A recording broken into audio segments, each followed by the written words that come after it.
a diehard Chevrolet fan, and I'm telling you that while a small block Chevrolet is absolutely spectacular, and so is an LS, the big block Chevrolet is God's engine. And so if you've ordered God's engine and it's getting delivered to your house so that you can put it in your awesome muscle car, I applaud you and congratulate you on a fine, fine and exciting day when you receive that big block Chevrolet.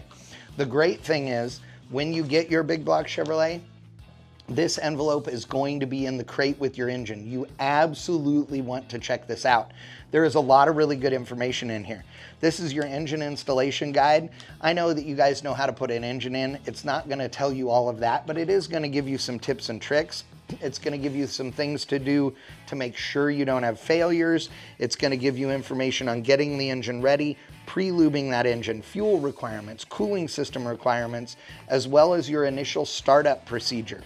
One of the other things that's cool is it's going to give you some specs on setting engine timing, which we have videos on. It's going to do your heat cycle check and your post-initial startup checks. All of these little things that'll ensure that you have a great experience. Talks about your 500-mile break-in period, the regular maintenance that you need to do on your engine, and of course dyno testing, because when you've gotten your big block, hopefully one of the 1,015 horsepower 632s that really make like 1,040. And you'll know because it's on your dyno sheet. Every single engine has its own dyno sheet.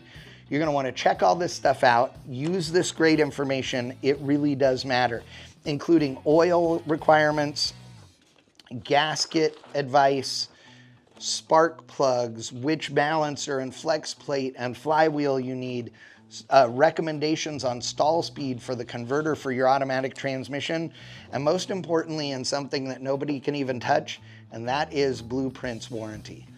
You can get a warranty on a 1,000 horsepower big block Chevrolet, and that is amazing. And if that doesn't prove that the big block Chevrolet is God's engine, I don't know what does.